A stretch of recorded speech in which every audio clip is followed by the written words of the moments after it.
Welcome to the Sunrise Project Podcast. The Sunrise Project Podcast, I can say that. Welcome to the Sunrise Project Podcast, where we explore conversations on racism and reconciliation with neighbors in our community. And today, we have the honor of being here with the close caretakers of Grants Pass Remembrance. And I'm very excited about this. Thank you so much for joining us. Yay. So let's go ahead and start with some introductions. I'm Constance Palaya. My name is Dorothy Swain. And I'm Sylvia Marr. And on that note, I'm Gabby Johnson. Now today, we have a podcast that we have titled, How Does a Sunrise Community Respond to Protest Groups? And just right before this, we had a moment of talking about, wait, is it a statement? Is it a question? And that was a fun moment to remember that we're exploring this. We're in process. We talk a lot about process on these podcasts, about how we're learning. And in the process of being together here, we'll learn something and maybe change our mind on something that aren't true of us now or weren't before. And so in that same spirit, that's how we're exploring this in this conversation. And excited to invite people into it. And I'm excited to see what comes, even though we've had these conversations before. I'm excited to have another one of them. So let's do a little background on why this question came up. This wasn't a question that was on the forefronts of our minds a month ago, but it came to the forefronts of our minds because at our Juneteenth gathering in Grants Pass, we had an experience with a group that we experienced as a protest group. Would one of you like to share a bit about that? Or should I dive into that?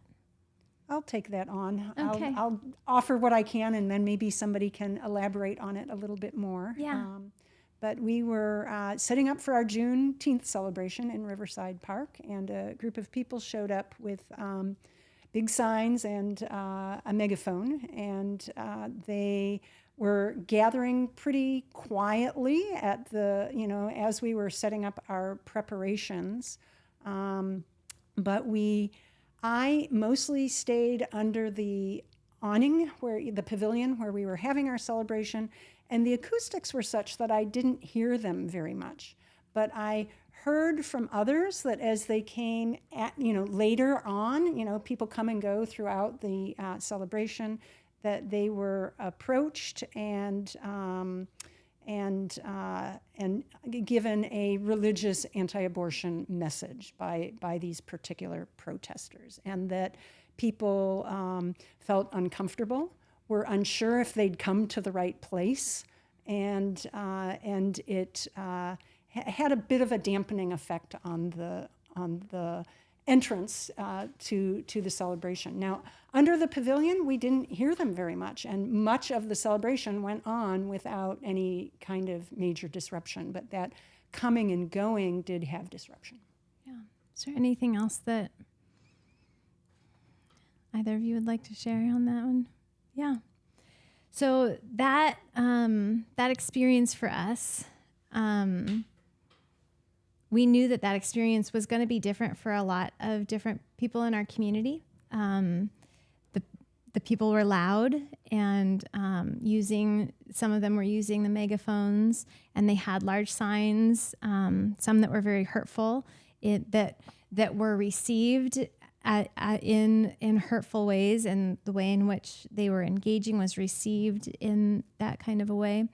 And that matters to us. That matters to us. We're having a community gathering where and our whole Sunrise community definition is where everybody can feel safe, respected, and at home. Right. And so that matters to us, how people feel when they come to an event that we're hosting, and that people had some different experiences because of the presence of a group.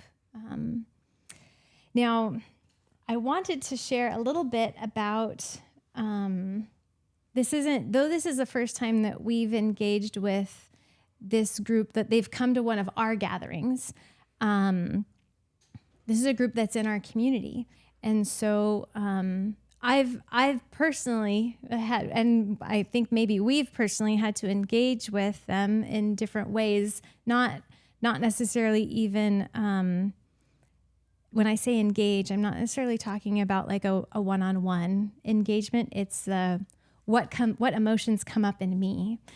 And because this group you talked about, they have handouts and flyers that they share, and because they identify as Christian, it is a group that I've had to particularly engage with as a Christian, because they're doing things in a way that's very different than the way that I do things. And so I have found myself, lots of emotions come up for me. And it has been a years-long process for me to see them as people and not just as a group. And to want to see the best for them as human beings, even as I am hoping that they don't continue to do things in that particular way. And so that's been a real challenge for me personally. And I bring that up just because of that backstory of this was new for us as a group, and it's also not new in some ways. And I think that kind of matters. Is there any stories or thoughts you want to share on your own, whether personal process or? I think I initially took the word protest. I felt like I was being protested. And so that was my immediate reaction was, oh my gosh, this is going to be harmful. It's going to be uncomfortable for our guests, our community.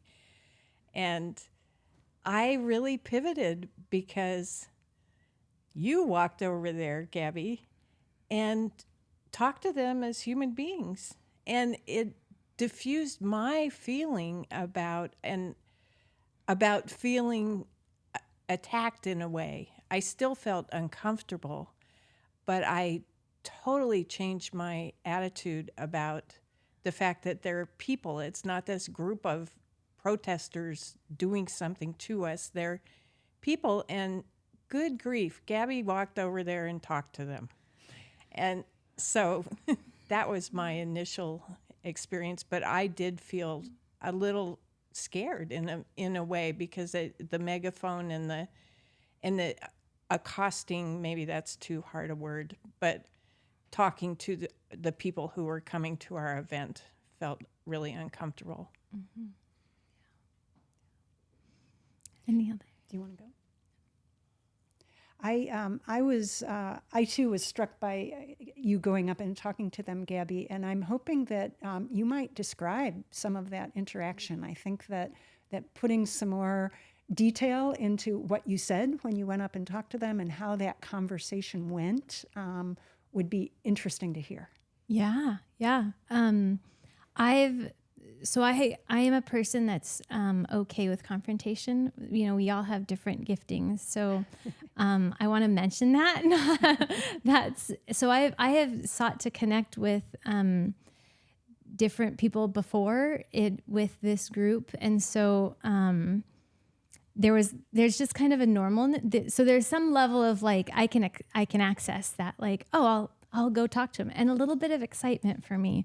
I just listened to a podcast the other day that talked about how conflict should excite us because we can know that we are engaging with an opportunity to connect. We've hit something real. Like if you're having conflict, you've hit something real, and so there's real opportunity there. Mm-hmm. And so there's a piece of me that can tap into that. But in going up, I think the first person I saw that made eye contact with me, I reached out and shook her hand and introduced myself and asked, just kind of, hey, I wanted to connect with you. We're a part of this event, and we know that you might be here too, and wondering if there's a way that we could connect on what that means. And she she looked me in the eye, and she was ready for that. And that's not always my experience. It can be hard to have a conversation in those kinds of spaces. I'm curious if it was different because they were still getting out of the car. So they weren't in the spot they were going to be. They were still kind of in transition. So I'm curious if that shifted, there was a little bit more space there maybe to talk in a different kind of way.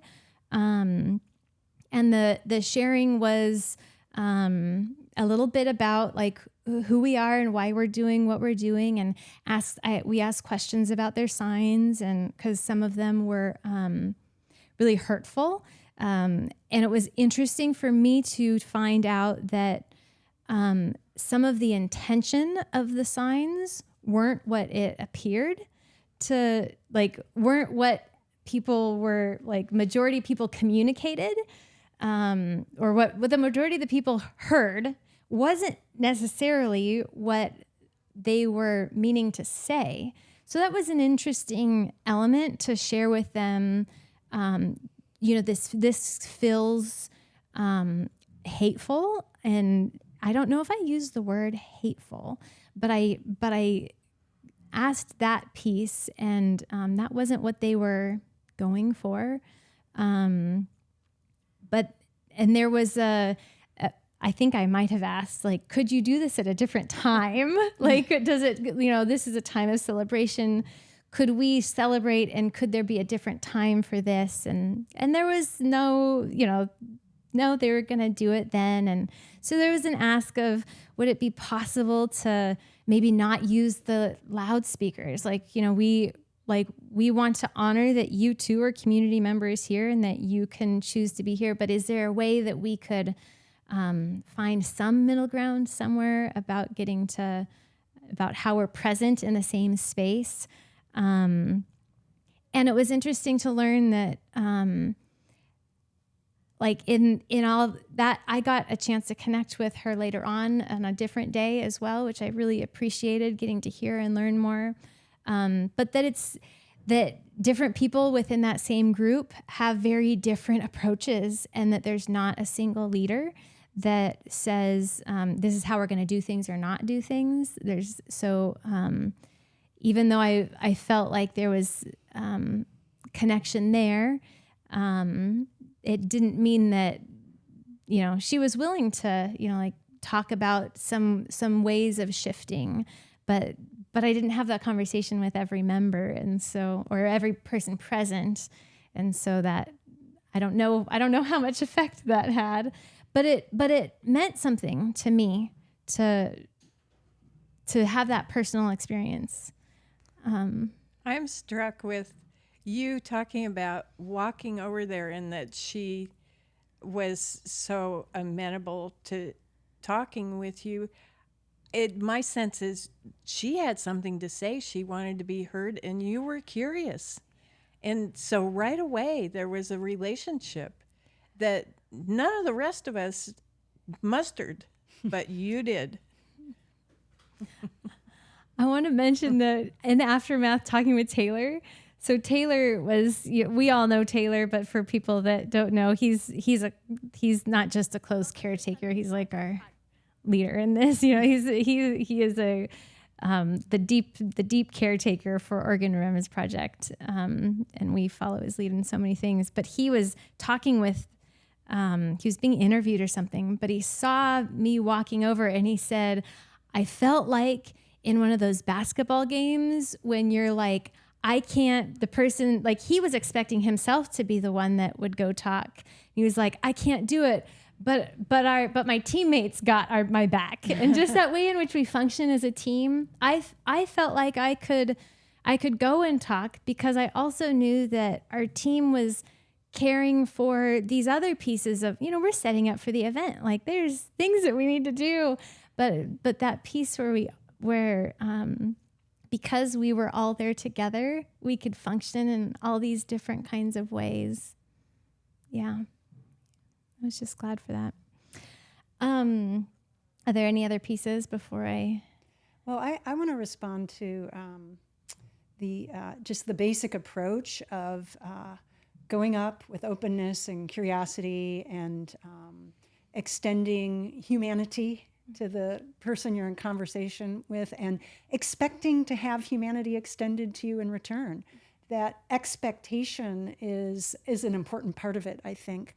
But I think that a lot of times with people that I might label as a protest group, that they will expect to be shouted at and disrespected and have hate offered to them. And so, that it is something entirely different. And they're kind of ready for that. But it's almost like disarming to be approached with love and genuine curiosity. And I think that is an important element of what was good about that interaction. And I also think it's important to say they didn't go away. They did use their megaphones, and they did talk to people as they came into our event. We didn't really change what they were there to do, but we did not have a shouting fest with them. Yeah.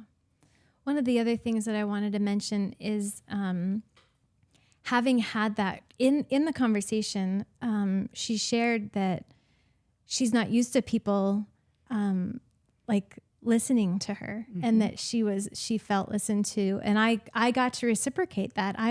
I too have had many interactions and with different people in this group, and this is one of my first experiences of really having a back and forth that we both felt heard in, and how much I appreciated that from her as well.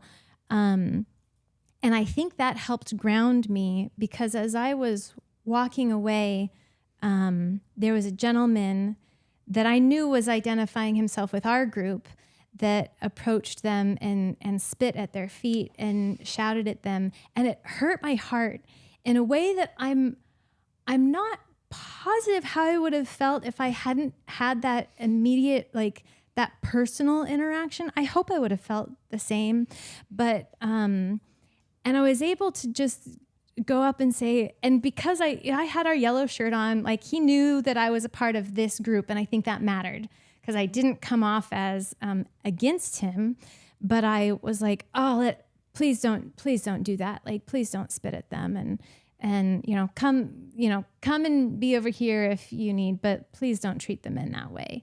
And, that was important for me. I think that piece of wanting to invite others into a different way of not I think he did that because he felt that was being done to him, but not responding in kind. And it hurt me to see anybody spit at in that way. And I can become numb to that. And I think it helped having connected with her, helped me remind me, these are all humans here in this situation. And I can at least, I can speak into this moment, because I do know that this person, I'm with them in a way that maybe they'll listen. And he was very responsive, and he was, oh, okay, I'll, and he shifted and he disengaged with them. And I was thankful. For that. I do think it's really interesting in this community and in our work, where we preach inclusivity and, justice and love. And this is kind of the test.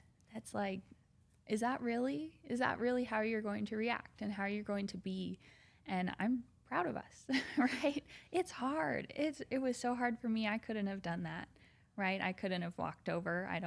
I was worried for you when you walked over to talk to them, but I've got my own ways that I can respond, right? And even internally, I felt like I got some growth from that interaction that you had, because I had to stop, and remember that I believe in the inherent worth and dignity of all people. And yet, I can drive down the street and see these folks with their signs, and I want to stick my tongue out at them. I would never flip them off. I think about sticking my tongue out, but, and how that's not helpful. right? And how they are people. And it's almost funny that in our diverse community with a lot of different values, a lot of different beliefs, they're almost the one group that most people don't like. That we could almost all agree that we struggle with this group in our town. Different religions, different political views. A lot of people do have trouble with this group. And so instead of grabbing onto that and saying, great, come into our Sunrise community where we can all exclude them, right? That would, maybe be easy, but it wouldn't be our work and it wouldn't be what we're trying to do. Yeah. I think there's something about that the core of our work is all about ending this legacy of exclusion. And there are ways I think it might have missed, like I might have missed out on this if it wasn't so specifically obvious that, oh, I want to exclude them. Like that's what's going on. My life would be easier if you weren't here. I would feel better about Christians if you weren't here.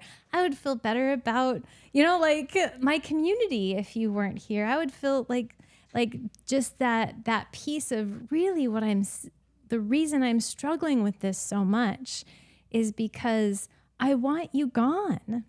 And how much doing this work on exclusion exposes that for me, that just me, not even like talking with them or engaging with them, just me being me, I have tendencies toward exclusion that feel really good. And and it's hard to say, oh wait, what does this mean to be a Sunrise community?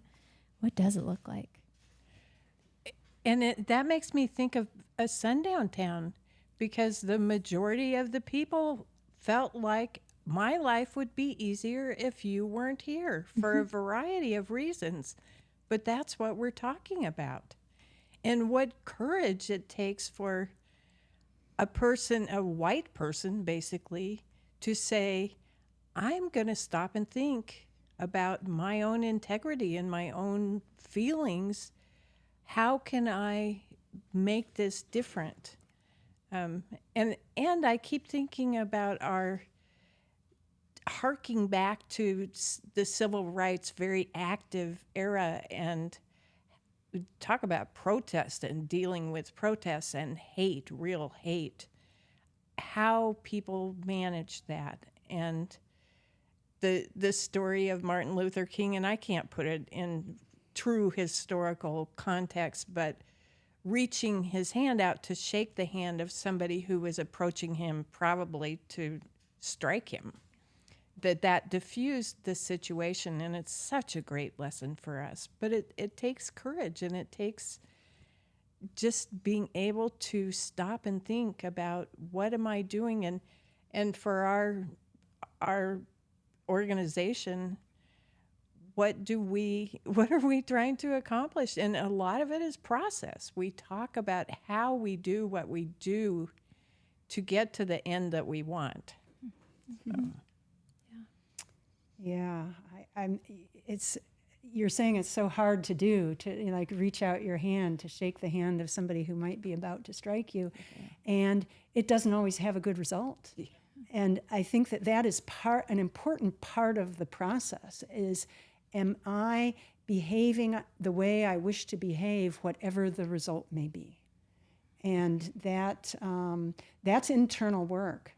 And I think that kind of leads us to the question of how do we foster that kind of internal work within ourselves and within our community? How do we talk to other people about it so that we can support each other as we go on this journey together? Because I think it's a valuable journey to go on. Yeah. One of the things that I think about when you were mentioning the story of Dr. King is Taylor also has told a story in the context of all this of being hit by someone that was a white supremacist, and they were at the event that he was speaking at, and they were going to like people came to remove him from that space, and he said, no, have him stay. Like, we want him to stay here. And this element of it would be so easy to just get rid of him, like whether it's out of fear or wanting to punish or wanting to, keep other people safe, all the different reasons, and that piece of, no, he is a part of us. Like, if he's here at our event, let him hear what he might hear. And how that, I guess there's this piece of our desire to exclude doesn't actually get us anywhere. Like, it not only causes more barriers in us, but it causes more distance and cutoff for them. Like, we are all losing out when, like, exclusion is not the answer. Even though it might feel like the way that we want to deal with it is just, let's just get rid of them. Let's dig into the civil rights movement and what we know about. Now, one of the reasons we started with the story of what happened to us is this desire to really ground it in, this is not theoretical. Like, this is real. These are real emotions we each are individually experiencing. These are real. This is a real community that we're seeking to, we had an event where we want to caretake people. And if they're feeling harmed or getting harmed or being harmed, like, that matters. And we'll get to that. But like, we wanted to ground it in that, but let's ground ourselves in real things that really happened before this. So does anybody want to take on just start talking about the civil rights trainings and what we know, and we'll all pitch in. But I think of one thing right away, and it's hard to say, but Ruby Bridges, going into that school and having all those people just really hate her and not want her there, and she prayed for them. And it's just like this little girl, all she wanted to do was go to school. Those lessons are what I remember. And it's dealing with people as humans. And that's what we're trying to do. That's what we're trying to learn. But that one is just amazing. Yeah. I was born in the 60s, so I was kind of young when the civil rights movement was going on. And I didn't really experience it directly, but I was alive when this was happening, and it was definitely part of the world that I grew up in. A few things that I'm aware of about the Freedom Riders, and when people went out in order to show solidarity or bring attention to an issue, and knew that they were going to confront violence. There was very intentional training that went on beforehand, and that training was focused on not responding in kind. And it was, and it seems like we're kind of coming up against the same issues. And I haven't dug as deeply into it as I would like, but I want to study that more. I want to find a copy of, what curriculum materials they used for those trainings. It was intentional. They kept records. I want to find those records and maybe do a whole podcast based on how do we do that kind of training, because I think that intentionality of it. This is not something that we just go out and don't hit anybody or don't be mean to anybody. Like, it is richer and deeper than that. Mm-hmm. But I didn't experience any of it directly myself. Mm-hmm. Yeah. Me either. I wasn't born yet. But just as you're talking, I was kind of thinking about the nonviolence can be a lot of things. It's not just not hitting people or not being mean to them. It can be listening to them, right? Yes. It can be engaging with them. Even, like I said, engaging and not ignoring or pretending that they don't exist, because that might be easier. It's recognizing their humanity is a form of nonviolence, right? And I think it helps us get away from some of that hypocrisy. It's like, oh yeah, Sunrise community except for you. You know, I think inclusion seems to be the word of the decade, right?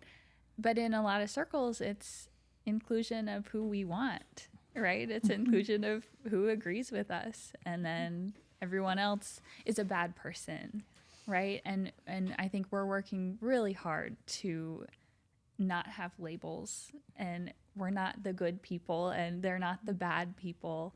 We're learning and making mistakes and doing awesome things too, but it's a process. I know you love that word, Gabby. It's a process. And I just think that that's one of the biggest lessons I've taken away from that, learning about nonviolence. You know, it looks like a lot of different things. I love how I feel like both Gandhi and Dr. King ran into this. They had to be very specific about calling it active nonviolence. Like, it's not a passive thing, because I think I've run into people in our community now, because this is a specific group in our community, there's actually a plethora of stories of how people feel and how they react and what goes on in them when they see this group. And some of my friends have talked about, like, well, they don't engage with them. And because they don't engage with them, they're treating them with dignity and respect, you know, from a distance. And like, there's an activeness that, like, of being actively nonviolent in our thoughts, in our intentions towards them, this is not passive work. Like, nonviolence is not passive. And I think sometimes it could, you know, when in looking back at the civil rights pictures, when you see people not responding, they had to be specific about telling people, this is not passive. Like, can you imagine the work that it took to now I feel anger and frustration to somebody who's not harming me. I have approached them many times and not been hit. Nobody has had to hold them off of me. You know, like in the civil rights movement, like, these are people that were very actively ready to harm them and being harmed, like their bodies were being harmed, and they still chose this active nonviolence. And that is active. Like, there was not a nothingness about what they were doing. It was, and when we look back, you know, and you watch, you can't help but feel that the fullness of how powerful that action was, to not react in kind. And I think that's why it feels so potent that we can learn so much from what it took for each person that took part in that to be present in that way, and how much training. I mean, we did in prepping for the MLK gathering this year, we did research on these trainings, and they're not something that I knew about prior to like a year ago, I think. The intensity, I just heard recently and hadn't run across this before, that Dr. King had everybody sign, you had to sign a commitment page before you were part of a protest. Like, this is how I'm going to be present. Like this was serious business, and the way that they put themselves like in that training. Like I too am like, now I'm like, I want to know everything about what they did, because it's so relevant. It's so relevant for today. And I don't think I realized prior to like our digging into this a bit with MLK, I felt the relevancy for today. And now there's even a deeper relevancy. Like, please tell me there's recorded things of what pieces you worked through and talked about. And I know there's recordings of how, you know, like being yelled at and not responding. And how do you do that? How do you not just not respond in your face, but not respond in kind in your body? Like that's a big thing. Yeah. There's a quote I wanted to share, but feel free to talk if anybody's got something on their minds right now. I want to just follow up on what you were saying about not responding in your body. The civil rights movement gives me a lot of inspiration because it expands what human nature can be, right? Like you say it's only human nature to respond in kind, and it's also human nature that you can choose not to. It's phenomenal. Yeah. Yeah. Brian Stevenson in a podcast was talking about practicing overcoming anger, and his quote was, "Overcoming letting the bigotry of others define how you treat them or see them." And that's a big thing. I feel like that's so much of what this work has to start with. And it's personal. Like we can all do this work. And what comes out of it, whether you end up approaching and seeking to be curious and listen longer or not, like it's the transformational work happens here. And that piece about human nature, about the potential of human nature, and how those that were a part of the civil rights movement showed us a way forward that, like, my gosh, that can happen too. Like, that's pretty phenomenal. I keep thinking about trauma and fight, flight, and that's on top of doing what they were, said they were going to do, is not respond. It seems super hard, really hard. And I'm thinking about protest groups in different strengths, the group of people across the street, or the person when we're doing a presentation who's, we've all seen it, they've got their arms crossed and they're just waiting to hear what we're going to say to shame them about Grants Pass and our history as a Sundown Town, and the assumptions we make and the assumptions they make, and how the only way to deal with that and get where we really want to go, which is a sunrise community, means everybody has to go along. And how do we do that? The only way is personal, and we can't respond in kind because that's not going to get us anywhere. So it's counterproductive. I can't help but think about how Dr. King talks so much about love. Like it wasn't just about active nonviolence. It was love is internal, right? Like it's like hate is too great a burden to bear. Like those pieces of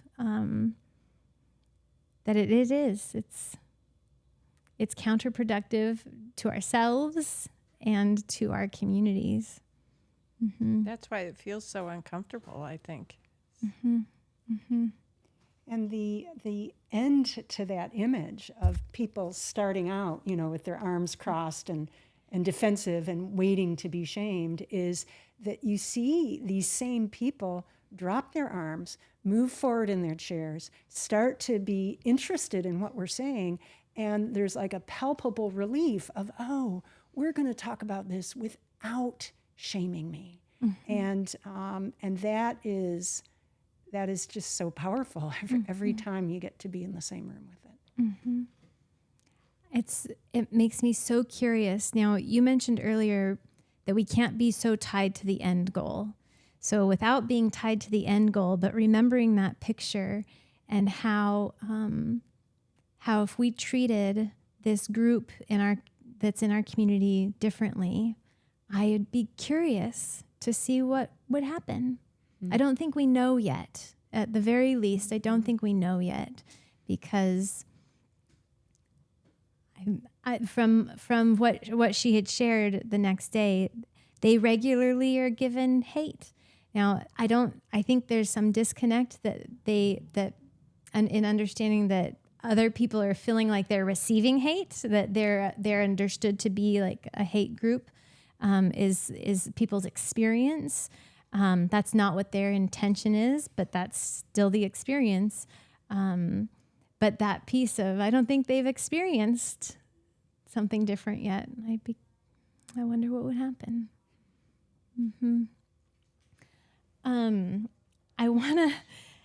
We could have talked about this earlier because it's probably on people's minds that are listening to this. But I had a conversation with someone this morning, and they were talking about when they knew of the group that I was talking about, and almost the first thing out of their mouth was, "But we can't say yes to harm." But when harm is happening, we have to take that seriously. And it reminded me that, that's going to be the first thing on so many of our minds is, but wait a minute, if we're not excluding this group, does that mean we're saying yes to harm if they're harming? And that piece of, like that, we've got the yes of you are a part of this community too, and no, this harm is not okay. And so what do we do then? And that's so much of why this is a question mark for our podcast. How does the Sunrise community, respond to a protest group? Because there is this, how do we do this and thing, this yes and no, and yes and no. There's another way that I've heard that talked about is a hand on both persons. So a hand being like, I'm acknowledging that you are a human being and should be treated with dignity and respect. And I am a human being and should be treated with dignity and respect. And how do we do this two-hand thing that says, I am in this and need to be cared for, and you also need to be cared for. And for us, that I isn't just us as individuals. There's a way in which this is our community. So how do we care for our community? Particularly those that are experiencing harm from this.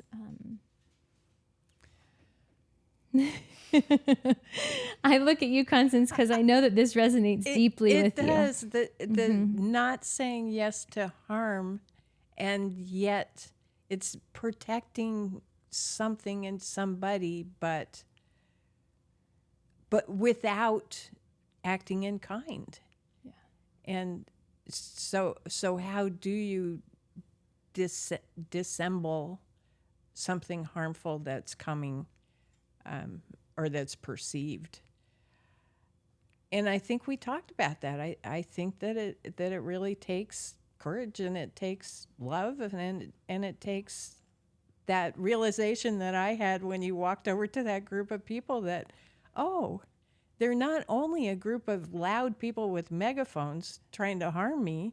They're people, and Gabby's going to go talk to them as though they're people. And it sounds simple, but it might be that simple. I think, too, there's a kind of intentionality around how you greet people as they walk that pathway from where they've parked their car to our event past the loud people with signs and megaphones. And I think that being there, I think that some things that popped up impromptu on the day of the event was to have some of our people over there to greet people as they come, so that you're not walking that alone. And that is part of, okay, we're not going to get into a big fight with the protest group, but we are going to make sure that nobody has to walk past them alone.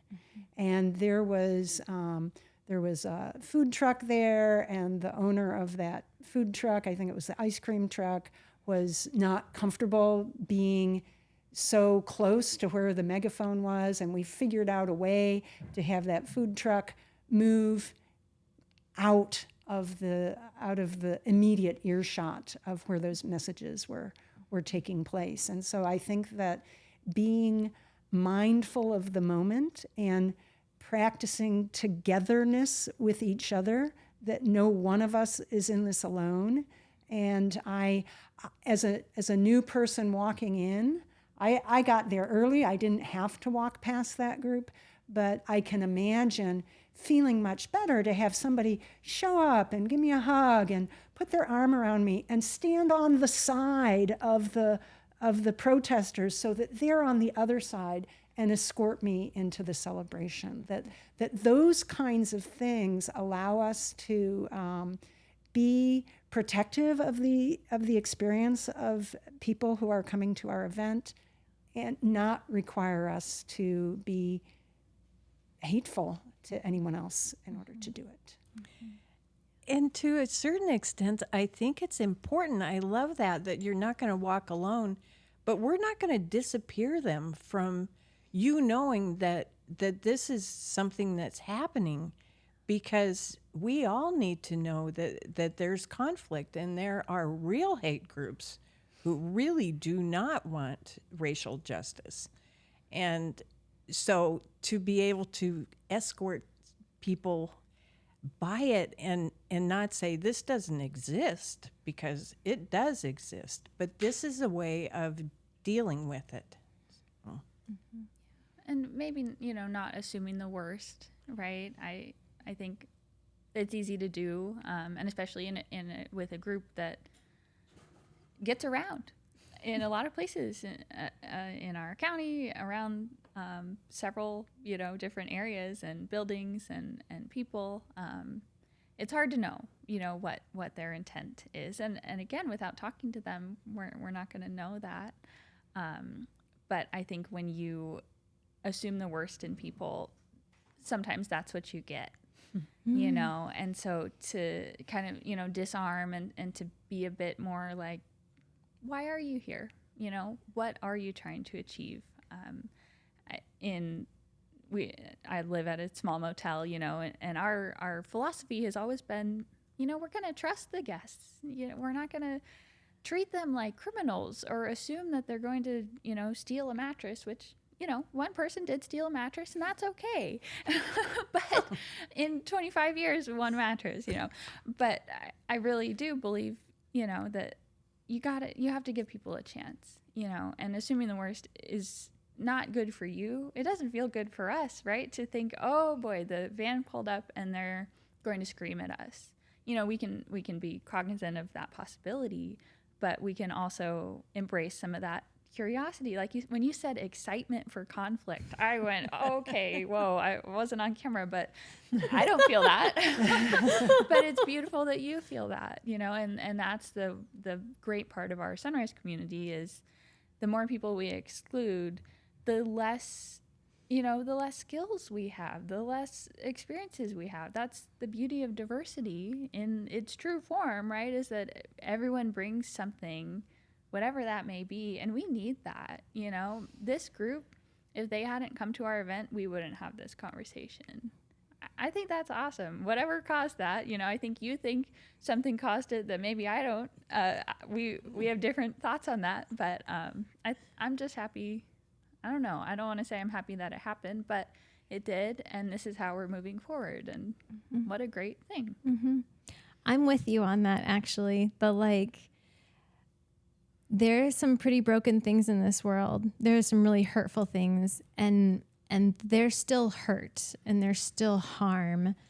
And it doesn't mean that they're not hurt and harm. So that part of conflict that's a really good point. That part of conflict is always going to be heartbreaking. And there's always an and, or a like, and what can come from this? Not because that was good in any way, but because things there is more to the story. The story's not over. I mean, we talk about that all the time, right? Like they came, and there's a way in which I'm heartbroken that for the hurt that happened for all parties because of that kind of context being, it were two things that were very different in their spirit and intention in a very close space. Like that's a hard thing. And the story's not done. And so that's that part where it's like, and so there are ways where it's like, I'm just so glad the story's not done. Like, let's have these conversations because we can learn some. I'm with you. I'm with you on that. One of the things I kind of wanted to bring up is, what has come out of this very personal experience for all of us is a really digging in to this question and this conversation. And so the resources that we've kind of been sharing around and different people are sharing with us, and the conversations with people that we didn't anticipate having that we're able to have now. But one of the things that was shared with me was a website that was talking about hate groups and how there's no, I think the quote was like, there's no place for hate in our country. And they gave a resource list of that I really resonated with in the resource list. They listed watching out for the vulnerable, which is what I think of when you talk about welcoming people, the making sure that we're that's a vulnerable thing to be in that space. And so making sure that we're going out there and carrying over that vulnerable moment, realizing that, one of our food truck people were really vulnerable to that and it was really affecting him. How can we pull them in closer to the group? And her experience shifted. She was so glad that she stayed. She felt so good about it. She was so glad for the event. And that shifted because she was pulled in closer. So this website had some really neat steps that they had identified, but realizing that their approach to it of there's no place for hate in our country, what was so tricky was this hate has names. These are hate groups that were made up of people. And so it almost in its origin put an against, that it still was in that spirit of against. And even though hate is a really good thing to, that's not counterintuitive, that feels like it makes so much sense. We should be against hate. That's what we should be against. But because we've had these conversations, I couldn't help but get past the, oh my gosh, but there are people that they're wanting to exclude or get rid of. And we know our history has told us so many different stories of what happens when there are people that you want to get rid of. Maybe we don't agree with the reasons. Maybe our reasons are justified. We think our reasons for getting rid of these people, like you were talking about, we all are wanting to just be around people that believe like us. Our reasons are justified. Your reasons weren't, but they thought their reasons were justified. And same with this group. This group believes that their reasons are justified for doing what they're doing. So how do we weed out that hypocrisy? I don't know, because it's very hard, because hate is scary and it's hateful, and there are groups that are very hateful. And I know there are people who have changed their minds who've been part of those groups. Mm-hmm. How does that happen? How do you change hearts and minds? And it's probably not by assuming the negative. It's probably the long way around, the hard way, the courageous and heartfelt way, to find something in common where we're both people, and understand where that comes from, because a lot of it comes from fear and unknown. Mm-hmm. Wow. Yeah, I hear that same message a lot, right? There's no room for hate in this country. I love everybody except those who don't love others. Yes. Right? I am open to all people except those who are not open to me. And they're totally reasonable positions to have. And it is still worth exploring them a little deeply and seeing if they might get in the way of where we hope to get to. And Constance, you were talking about kind of the long, slow work where I'm a person and you're a person, and it's relationship, and relationships are hard work sometimes. Some of them are super easy, and then some of them take more work. And it's so tempting to say, well, I can create a community of 100 people that I can have easy relationships with. So why would I want to expand that? And it is challenging. It is hard work. And at the same time, that's the way we get to a sunrise community where nobody is excluded and everybody can feel at home.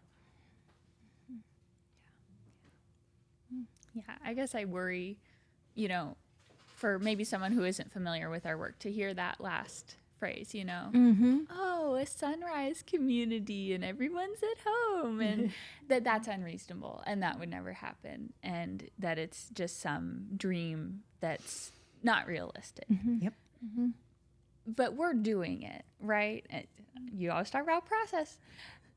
That's what it is. It's not this vision of some weird place where there's no conflict, right? No, there's a Juneteenth celebration at Riverside Park, and there's a group that wants to talk about issues that they care about. And they're both there, and they're both, made up of people, and that's okay, right? A sunrise community isn't, oh, this one doesn't exist. They're there. Josephine County Sunrise Community is not going to be a homogeneous group of people that all believe the same thing, right? That's not what it is. It's that we can have those conversations and we can be respectful. I guess that's a goal, right? No harm, no hurt. And yeah, I'm having trouble reconciling that with this group. But it's what we're working towards, right? And we're not going to get there if we exclude them or ignore them. They're still going to be there, right? Even if we ignore them. So we have to start somewhere. And I think it's aspirational. That's what our work is. But I worry about, people having a vision that isn't true, but we believe it's true, and that it is doable. We wouldn't be doing this if it wasn't. Mm-hmm. We've been talking about the civil rights movement, and Dr. King had some dreams that for in his day and age felt like they would definitely not happen. Now, there are some other dreams that he has that feels like we've barely touched, but there are other dreams of children playing together that their skin color wouldn't matter, that it would be my kids are together, and that dream is happening in a lot of different places in our country in ways that it wasn't happening before.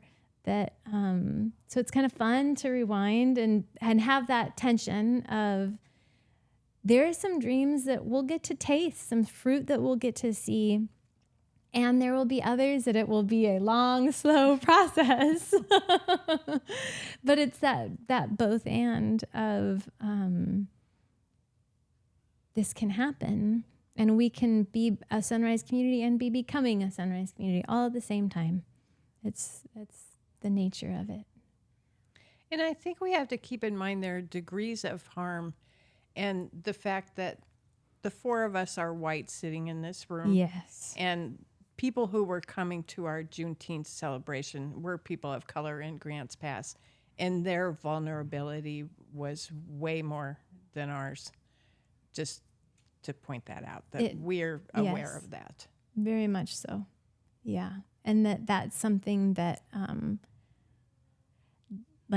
part of these conversations, this process is listening deeply into what was that experience like for you, and what does it mean for you to be vulnerable, and how can we be together? How can we move forward? How can we listen? And how can that inform how we respond to a protest group? Yeah. That's really important. I've been struggling with this thought about the whole time. So Say it. bear with me.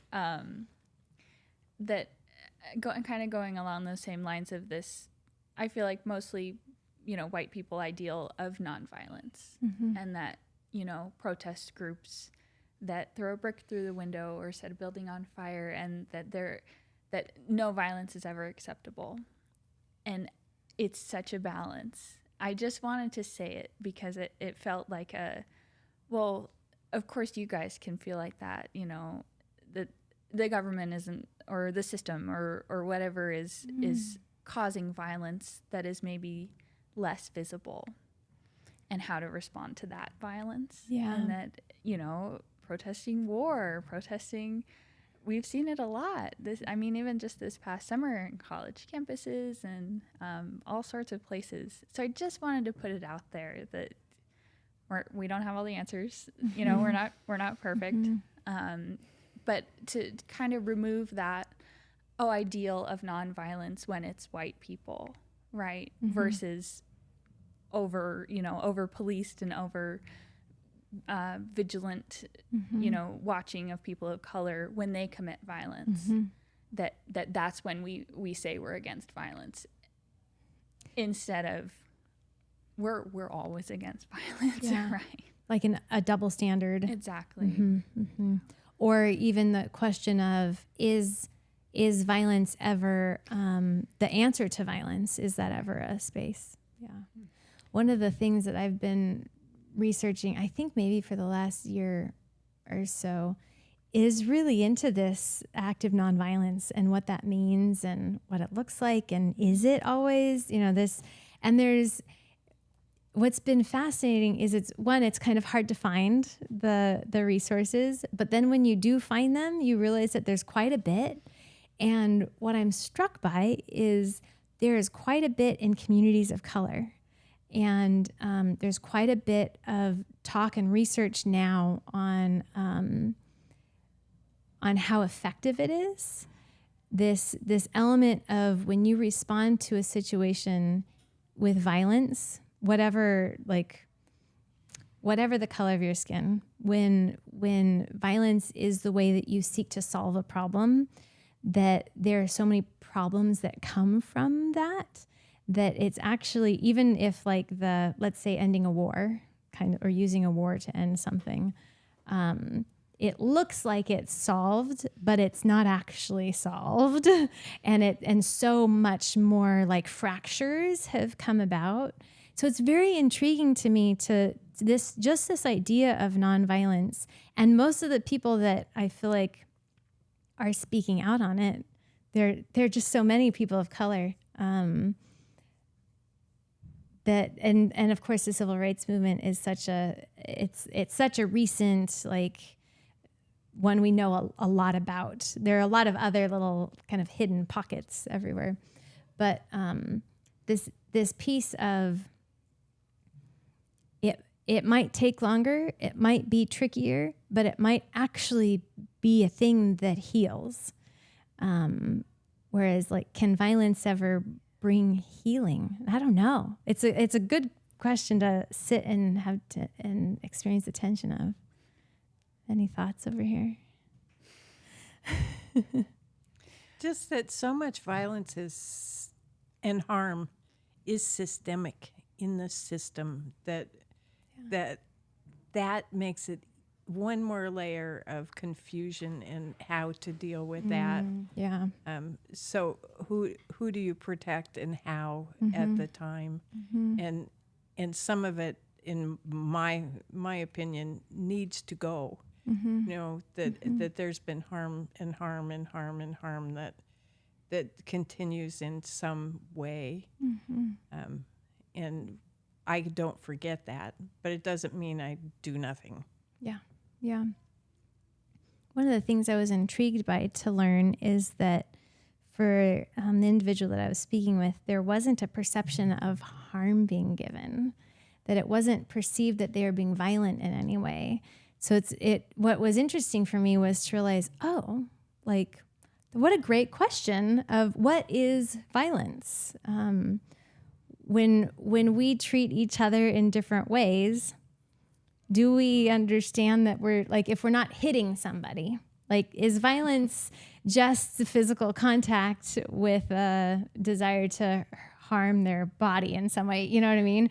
But like, there's so many other layers of violence that we partake in that, like, even now, while we've been talking about that word violence, I do tend to visualize war or, you know, like these big acts of violence. But violence it starts right here in the way, in anger and a desire for somebody to not be there. I think that's the best way I can say it for me, because I'm certainly not like, I wish harm on that person. Like, I'm not doing that, but I am angry. Like you know? you said earlier, my life would be easier if you weren't here. Yeah, like that's violence. Yeah. Like that's what we're talking about here, and the way that affects me. You know, Dr. King talked about that so much, that like that affects you. Be free of that thing, and move forward in love.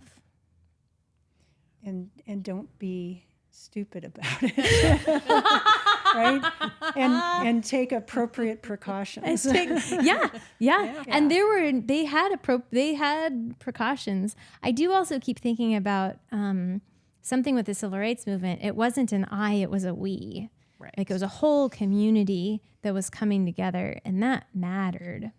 Like, that changed it. And so how do we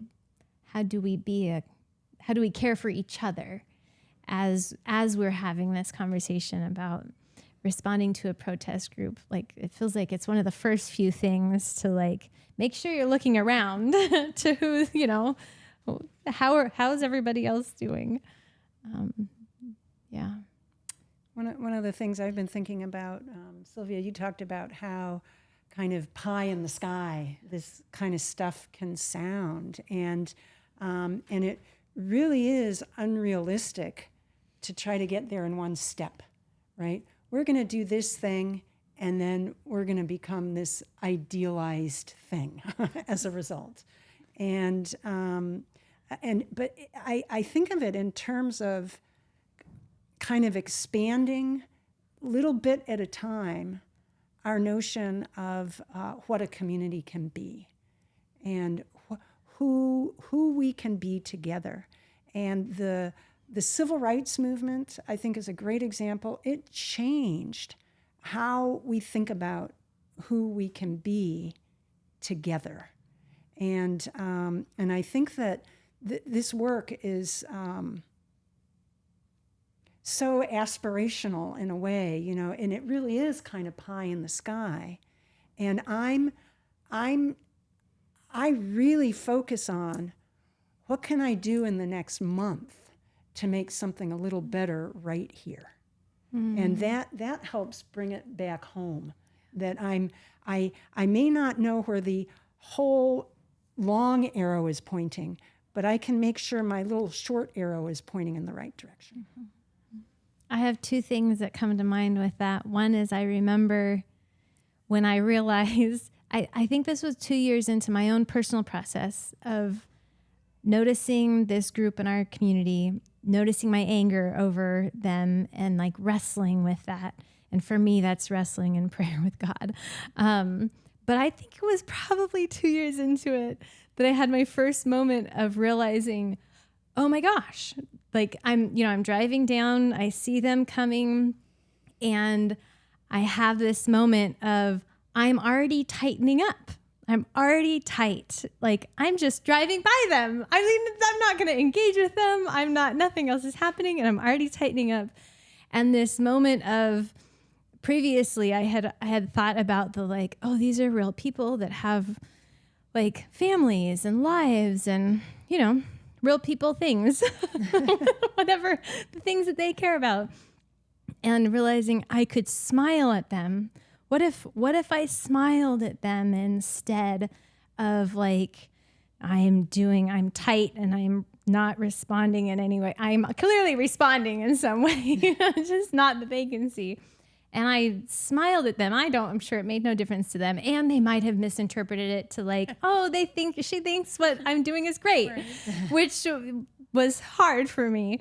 But I realized that shifted something in me that was very real, and I'm really glad for.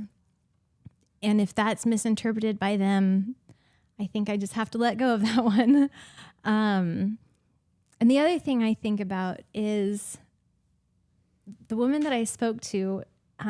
So I have talked with somebody before about their signs because some of them are very graphic, and I spoke to them about like, there are kids here and this is really hard. Is there any way that you could not have these? It was at the Saturday market. Like, could it not be in this space? Like, could there be spaces where you bring those out and other spaces where you don't? Because that was really big for me. And they were gracious, but they didn't. There's no response there. But the woman that I spoke with said, most kids don't actually have any clue what these signs are. It's the moms that notice. And I had this internal moment of, I don't want you to be right. Pretty closely followed to, you might be right. I don't want you to be right. So as a mom, someone else might disagree, but as a mom, I have sought to personally reflect on that because that really stood out to me. And I'm reviewing things of watching movies with my kids and things they totally miss that I'm like, how are you missing that? And thinking about my childhood and things that I totally missed, and then watch it as an adult or see it as an adult and like horrified or, just this, like how very different that experience is, and realizing, oh my, she might be right. Most of the kids might have absolutely no clue unless their parents like connected or react or, so it's just now I'm not saying that makes it okay, but it was a really interesting moment for me of, I think there's something about naming that somebody else might be right that you really disagree with, even if you don't think, like, I still don't think that those kinds of signs should be, there's got to be a better way to communicate what you're wanting to communicate than shock. Like, I don't feel like that's a way to tenderly care for even that individual. But it was still an interesting moment for me to realize, that's an interesting point. Thank you for expanding my thoughts on that. I don't know where that landed, or where if that brought anything up. Or Sylvia, you've also had do you have any things on your mind? I just so appreciate the pieces that you see. That's an interesting, I had never heard you tell that story. That's really interesting about, someone else being right, Oh yeah. It's like, never heard you say that. That was a new one. I think I was probably still processing that because that was out of her the conversation at Juneteenth was this realization of, oh, wow. Well, I think that's so important that part of treating another person as a human being is to be open to the fact that they could be right about something that you disagree with. Yeah. And there's this fear of allowing them to be even a little bit right about anything, because then this whole floodwater's going to come and you're going to be accused of sympathizing with them, or you're suddenly going to not have the courage of your own convictions anymore. And the ability to say, I am open to you being right about this one thing is actually a radical step, right? Small arrow pointing in the right direction. I think my biggest fear is that if I say that they're going to think that everything else that they're doing is right too. Like that, or that maybe that someone else will think that I'm saying that. But I think it's also that it's almost like that smiling, like treating someone with an openness and a spirit of welcome, and being afraid that it's going to say, you can do whatever you want here. like that's part of my fear of but it's interesting to look that in the face and say, well, are we still ready to do a spirit of welcome? Because we know that welcome is also a welcome that all would feel safe, respected, and at home. And so there is a process that we're inviting people into, that they might consider that too, but that we're not going to exclude you. We're not going to push you out. We're not going to treat you non-human in a non-human way if you don't join us in that. But I think that's why we specified protest group, that idea of somebody that's against. Whoever is against you, how do you feel about them? Because that really matters. It's funny how I'm really battling with my brain here. There's a phrase that I don't want to say, so I'm not going to say it. And there is something about them being honest about their beliefs. And we are not holding signs that say what we believe all the time. But the only time that we encounter that group is when they are on the street holding signs, right? And we don't know when we present to a community group. They're not holding signs with what they believe either, right? They might have their arms crossed. We don't know. But it's really interesting how we treat a group that we think we already know what they believe. And I mean, it is pretty clear what they believe. They've made it clear. But like in a community presentation, we're giving them that benefit, right? And we're speaking to them, we're giving them that humanity, and having enough belief in ourselves and what we're trying to do that they will likely be on board, right? But we approach it so differently when we already think that we know who they are, right? Yeah. That's a really good point. I'm struck by that the signs kind of make us stop and not keep moving on to the person. But the other ways in which we do that with signs, like bumper stickers, or yard signs. So people that have yard signs that are supporting a candidate that you are against or not voting for, like, how do you feel about that person? What emotions come up in you when you see those yard signs or when you see those bumper stickers? And do we stop there, or do we move on to, oh, that's right, this is a human being that has a whole life experience, that has family, and that has, thoughts and feelings and hopes and dreams and hurts and wounds, like there's a lot of signs that we do come across, and how often that can stop us. Swastikas and Confederate flags are very hard for me to deal with, and I'll stop and think, but yeah, it is. It's billy clubs and German shepherds and water hoses, and it's, I don't know, it really is hard. I want to ask, so why do we, those are hurtful things. And some of saying them, yes to harm, right? And for some of those people, they mean what we think they mean. To some other people, that might mean something different to you. A Confederate flag might mean something different, but it might mean what we think it means. So why do we do this? Yeah. Can someone say why we do this again, now that we're in the face of that? Why we do the work that we do? Why do we when we see a swastika or someone who's holding that up, why are we seeking to not have our response just be, that's not okay?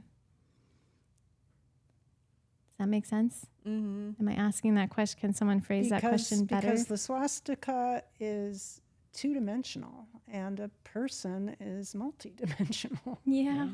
Mm-hmm. A person is a person, no matter how small, and no matter what sign you hold. And maybe the question is why? Yeah. Why? Tell me why. Yeah. And that's curiosity. Mm-hmm. And even if we can't ask that person, that's the hardest thing for me sometimes, is that, man, I'm not going to get not going to get an opportunity to, I'm okay with confrontation. So I'm like, dang, I would do this if I could, but I can't. But that still asking that question, why, inside of us, when we see it, we can still feel the grief and the hurt over that. And some of that anger, I think, is okay. But if anger sits long enough, I think it just turns into a kind of a hate or a bitterness. But having a why for the person shifts who we are. Yeah. Any other thoughts? Yeah.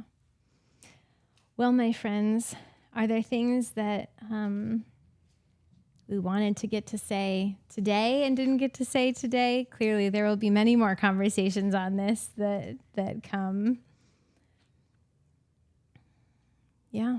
Did we answer our question? Did we? Did we answer our question? A little. I think so. Yeah. We started the discussion. Yeah. Yeah. So our question was, how does a Sunrise community respond to protest groups? Does anybody want to try it, pulling it together a bit for us? I'm looking at Dorothy because she does tend to, I know, right? Yeah. Uh-oh. So how does a Sunrise community respond to protest groups? I can say more easily how it doesn't respond to protest groups. Oh, that's interesting. And yes. so not by pushing back and hating and excluding and spitting, and not by violence in any way. We respond by seeking to reach out and connect with the most vulnerable people around us to make sure that they are cared for in the presence of that protest group. And if we feel able, and if we feel we can do it with an open heart, we may approach them to try to get to know them a little bit better as individuals. Mm-hmm.